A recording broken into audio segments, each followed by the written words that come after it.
Hi friends, నేనైతే గులాబ్ జాములు తయారీ విధానం చెప్తానండి.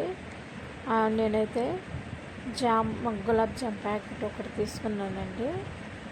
ఒకటి తీసుకొని తర్వాత వచ్చేసి ఒక బౌల్లో ఒక cup gulab jam mix readymade powder తీసుకోవాలండి.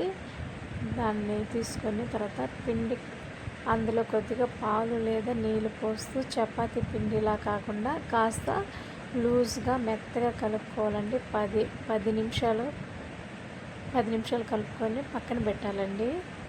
పక్కన పెట్టిన తర్వాత చేతికి కొంచెం నెయ్యి లేదా నూనె రాసుకొని పగుళ్ళు రాకుండా చిన్నగా జామ్ ఉండలు చేసుకోవాలండి. అంటే పగిలిపోతే అది పగిలిపోతాయి ఉండలన్నీ వచ్చేసి. అందుకే స్మూత్గా ఉండాలి ఉండలు వచ్చేసి. మధ్యలో ఏం పగులు రాకుండా ఉండాలండి. రౌండ్గా నీట్గా ఉండాలన్నమాట, పర్ఫెక్ట్గా ఉండాలి. లేకపోతే అవి పగిలిపోయి అంటే జామ్ ఇడిపోతుంది అన్నమాట.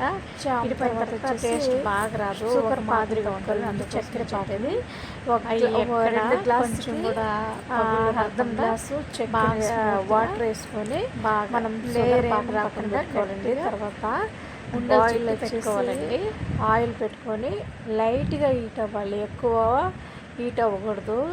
ఆయిల్ వచ్చేసి ఎక్కువ హీట్ అయితే ఇవి పగిలిపోతాయండి. స్మూత్గా చిన్నగా మనము అంటే మంట తక్కువలో పెట్టుకొని స్లిమ్లో పెట్టుకొని మనము అవి డీప్ ఫ్రై చేసుకోవాలన్నమాట.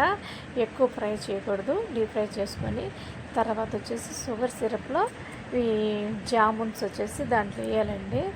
జామున్స్ వచ్చేసిన తర్వాత కొంచెం యాలకుల పొడి కూడా ఎప్పుడే వేయాలి, షుగర్లో వేయాలి. యాలక్కాయలు షుగర్ పౌడర్లోనే వేయాలన్నమాట, యాలక్కాయలు. అంతే ఫ్రెండ్స్, ఇంకేం లేదు. Bye, thank you.